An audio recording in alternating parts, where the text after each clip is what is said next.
Good morning, metalheads of the internet, and welcome to a brand new episode of the Metal Meltdown.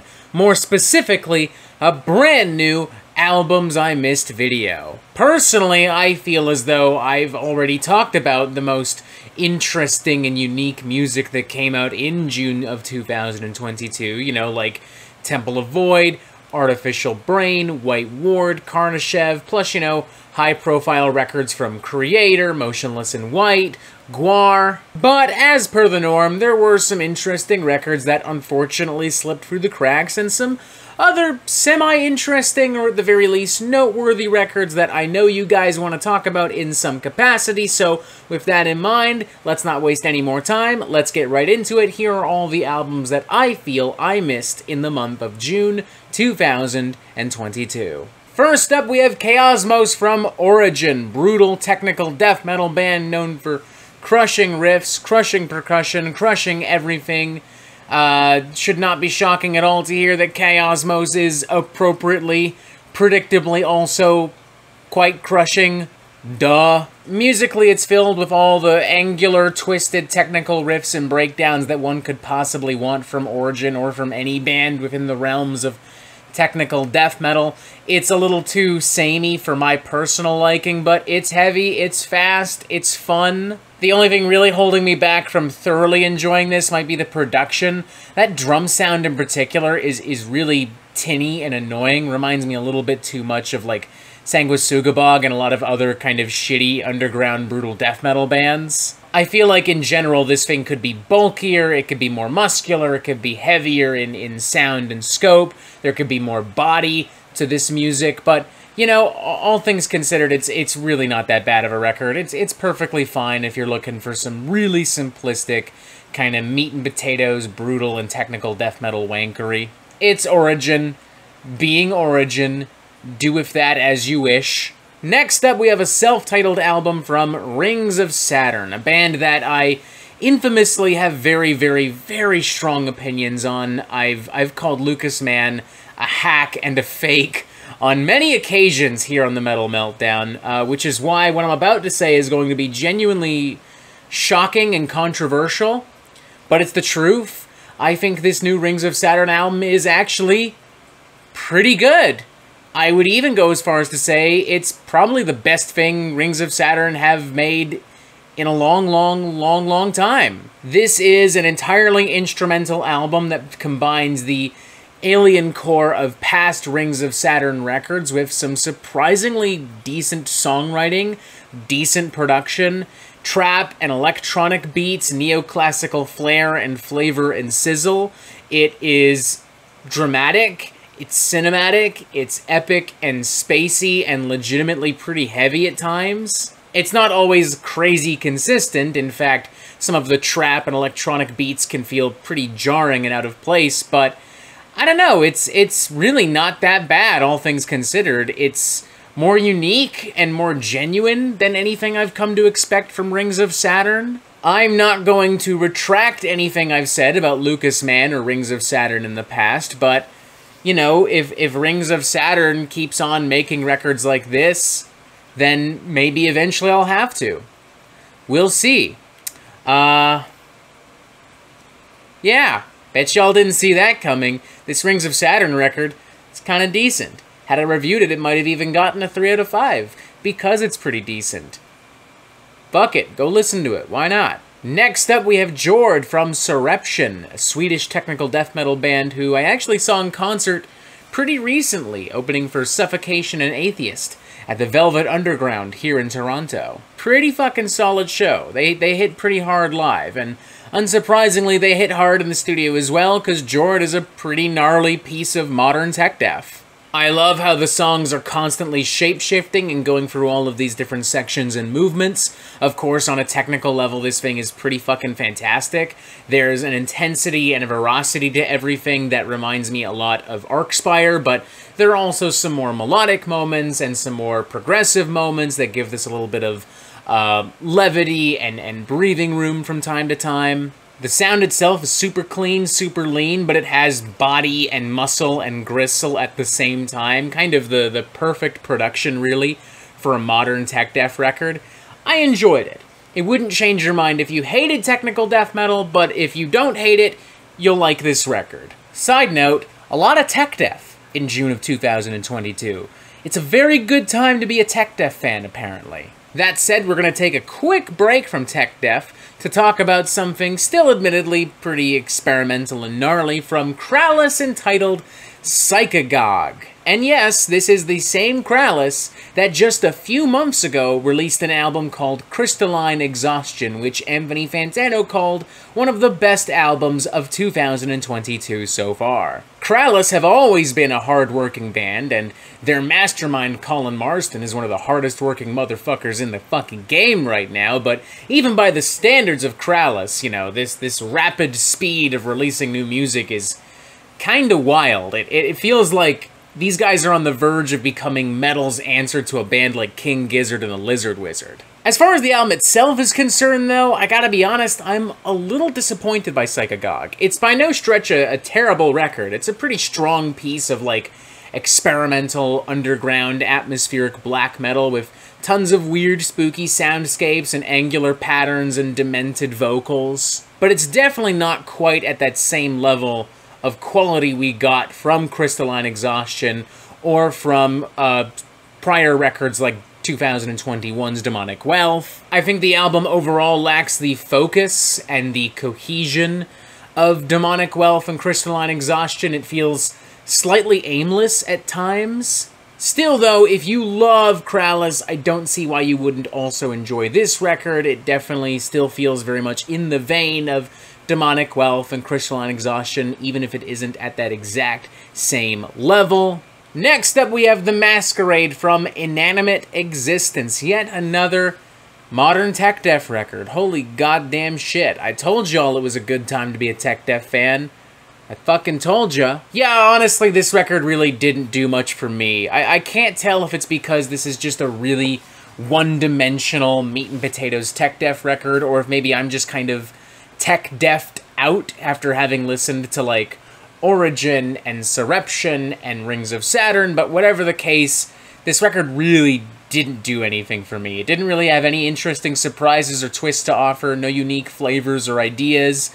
It's performed pretty well and produced pretty well, but it's just really not all that interesting. Not for me, at least. Plenty of wild guitar pyrotechnics and brutal percussion if that's all you're looking for, but honestly, I'd rather go back to Soreption or even that new Rings of Saturn record because they had more originality, more personality, more character. They were more unique. They were more interesting. But, you know, whatever. That's just me. Maybe you'll love this record. If so, more fucking power to ya.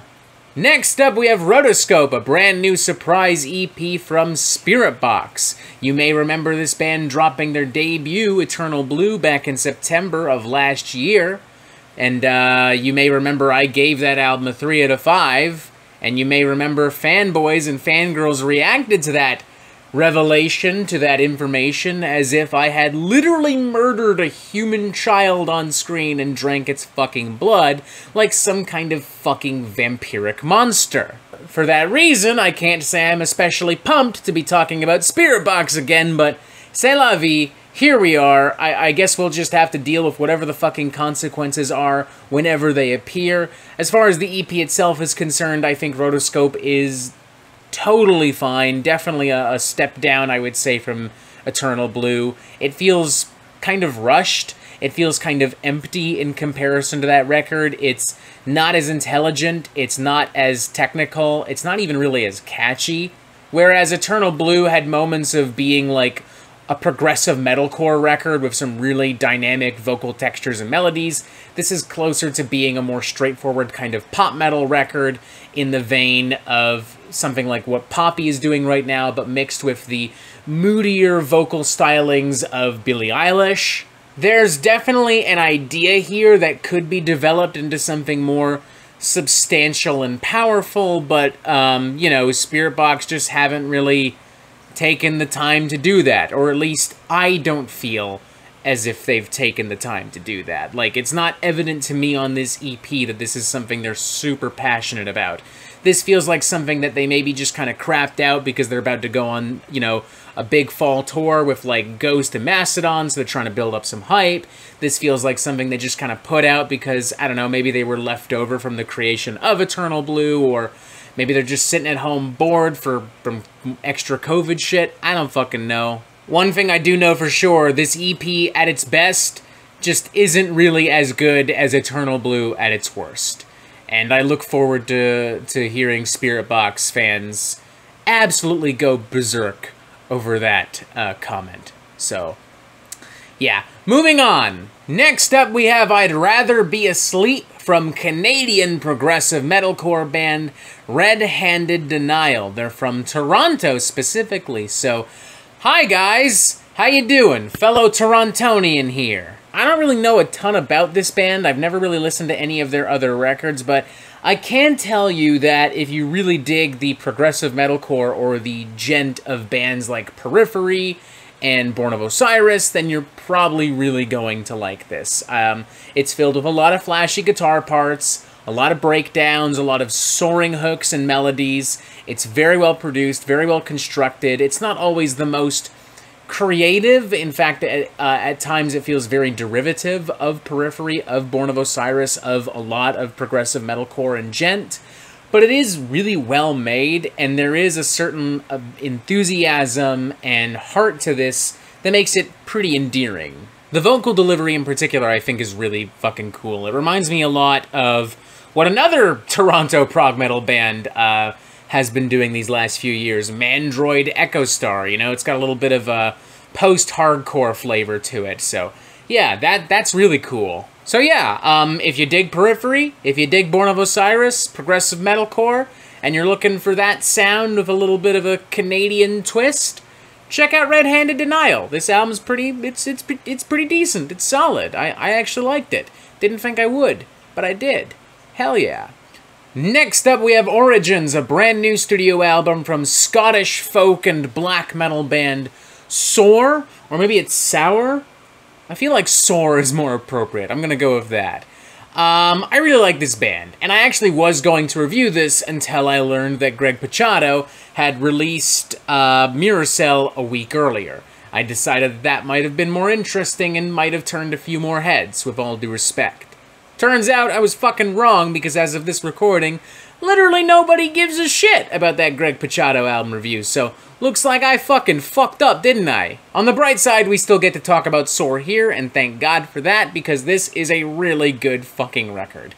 I don't think it's as ambitious as previous Saor records, but it is nonetheless an extremely well-written and produced atmospheric folk and black metal record, pulling influence from traditional Scottish music and history and heritage and culture.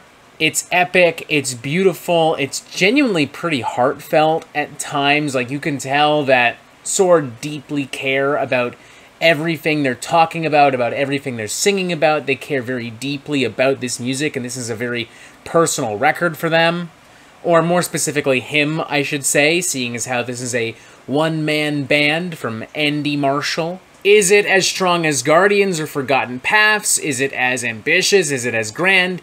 No, not in my opinion, but it is still, all things considered, a really, really, really fucking good record. Had I gone ahead and reviewed it, we'd be looking at either a very enthusiastic 3.5 out of 5, or a lower 4 out of 5. Next up, we have Consecration of the Spiritus Flesh from Esoctrilihum, another one-man band created by a gentleman known only as Asaf Ghul.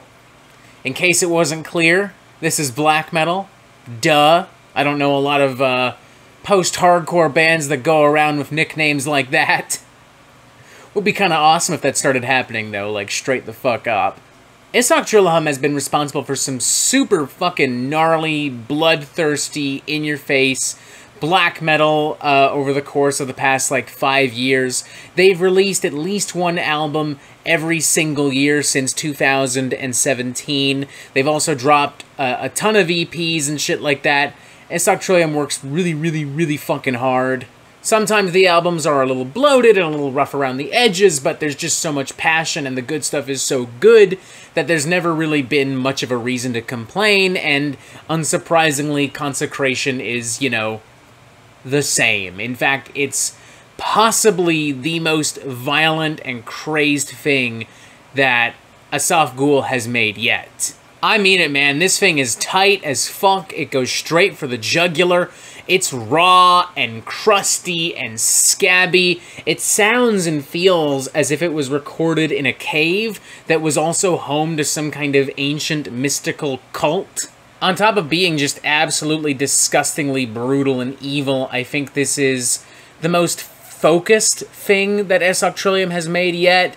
Like, it doesn't have as many distractions as previous studio albums. The songwriting is tighter and sharper, and this is all around just a way more consistent record in comparison to other things that Esoctrilihum has made. If you fucking love vicious, gnarly, nihilistic underground black metal, you need to check this out. It's that goddamn simple. I would not be shocked at all to see this on a top 10 list at the end of the year from, you know, black metal fans and audiences. I mean, it's a seriously fucking ridiculously nasty piece of music. It's fucking great. Go check it out, man. Next up, we have Radiant Bloom, the sophomore studio album from Astronoid, which feels like the polar opposite of what we literally just talked about. Whereas Esoctrilihum was nasty and evil and it drank human blood and ate human flesh, this thing is light and airy and bubbly and fun and as warm as a fucking blanket. Imagine the dreamier elements of Sunbather-era Death Heaven, but combined with the good vibes of Devin Townsend, and you're kind of in the right ballpark with Astronoid. You know, this thing is very bright. There's definitely some melancholy, but it's not at all a depressing record. It's enthusiasm, and it's got pretty high spirits. It's definitely got a very interesting feel and vibe to it. I'm not really sure I've heard something this warm and nice from any subgenre of metal in some time, and I do appreciate that. I'm just not sure the songwriting is strong enough to kind of validate all of this, to really keep me invested and excited. Like, my interest has been captured, briefly, but not necessarily rewarded, and as such, my interest is lost on repeat listens. I will say this, though, it did make for one hell of a palate cleanser after a slew of gnarly tech death and black metal records. For that reason alone, I'm going to recommend this Astronoid record, and I'm also going to recommend everyone keep an eye on this band because this is really unique and different, and I'm extremely interested to see what this band does in the future, and curious to see how they reward my interest in the future. Next up, we have Grey Everlasting from Deathwhite, a solid platter of doom and gloom with melancholic, crushing vocals, sweeping strings, mournful vocals, very much in the vein of like a lot of classic goth metal and death doom, like Catatonia comes to mind. Some Paradise Lost comes to mind. This is a much bigger record in production, in size and scale, in emotion in comparison to Deathwhite's debut, which I think I even remember reviewing here on the Metal Meltdown. I know that I listened to it because I remember it. Vocally especially, this thing is gigantic. Like, there are some really, really powerful melodies and hooks that wouldn't be out of place on like an epic doom metal record or maybe even a Chemist record. If you're looking for something really sad and miserable, crack open a bottle of red wine and go to fucking town with this. It absolutely earns the title Grey Everlasting because my god is it fucking grey and my god does it feel like it is everlasting.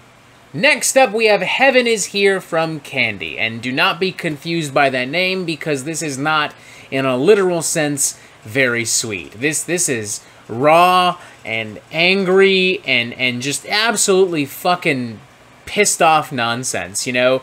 It's got, you know, the anger of some grindcore and power violence combined with some more straightforward metallic hardcore, crust punk production, some breakdowns, and some guitar riffs that wouldn't be out of place on like a mid-90s death metal record as well. At times, I'm reminded of the kind of manic and depraved, politically charged hardcore I might expect from horror or soul glow. I think after a bit, Heaven Is Here does begin to feel a little grating, like a little bit too much. I mean, there's just so much noise and so much static, and it is inherently a very one-dimensional record. Like, it's not like it's throwing a ton of different riffs and melodies at you. It just kind of keeps beating down on you, which I do think is the intention, to be fair, but I don't know. That intention could be better communicated and better executed. Like, horror and soul glow don't just do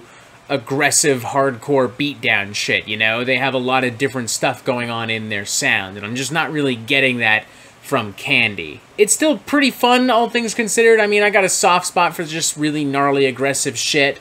And I do think that if you're looking for something to just absolutely fuck shit up with, like, I don't know, if you're participating in some kind of protest right now and you want something that's just absolutely gonna infuriate and enrage and embolden the people around you, this'll do it, like, without a shadow of a fucking doubt. But is this something I will play over records from the aforementioned horror and soul glow?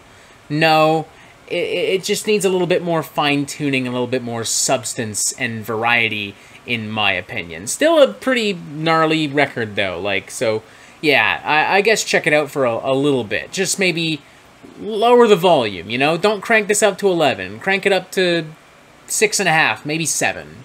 And finally, let's wrap things up with this brand new demo slash EP slash whatever the fuck from Torontonian death metal crew Tomb Mold, entitled Aperture of Body. I fucking love Tomb Mold, man, and not just because they're from Toronto, but because they're legitimately a great fucking band. Like, Manner of Infinite Forms and Planetary Clairvoyance are two of the best death metal records in recent memory.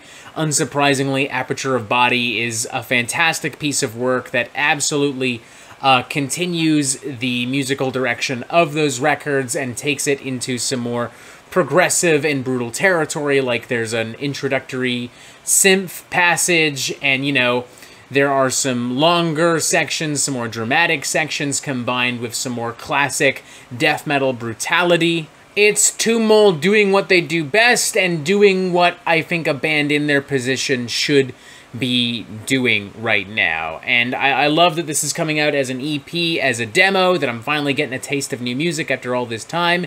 It gives me hope that a full album will be on the way ever so shortly. Yeah, check it out. It's badass Canadian death metal. What the fuck more do you need to know? Canadian death metal is just objectively awesome, so there you go. And that's it for me, so yeah. Yeah, and don't nobody fucking come in here and be like, well, what about Alexis on Fire and Porcupine Tree? They're not metal. That's what about them. That's what about them, so yeah. Solid records, though. At least the Porcupine Tree one. I didn't listen to Alexis on Fire, so I'll assume it's good for the sake of this conversation, so yeah.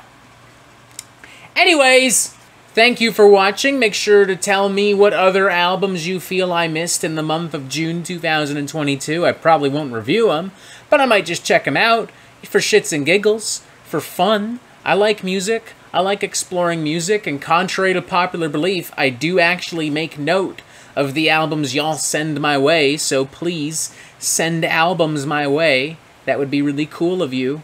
I'm actually recording this right now during Toronto Pride weekend. In fact, the Pride Parade should be happening right about now at Church and Wellesley. I'd be there if I could, but I have to go to work later. But the main point is that since it's Pride weekend in Toronto, happy Pride to everyone who falls somewhere on the LGBTQ+ spectrum or is an ally and is therefore celebrating with their friends and loved ones. This will also be released probably on the actual Pride Day itself, June 28th, so happy Extra Pride. Press this button for updates and stuff on the Metal Meltdown, blah, blah, blah, blah, blah. Be safe, be healthy, I love you, and as always, have yourself a fantastic fucking day.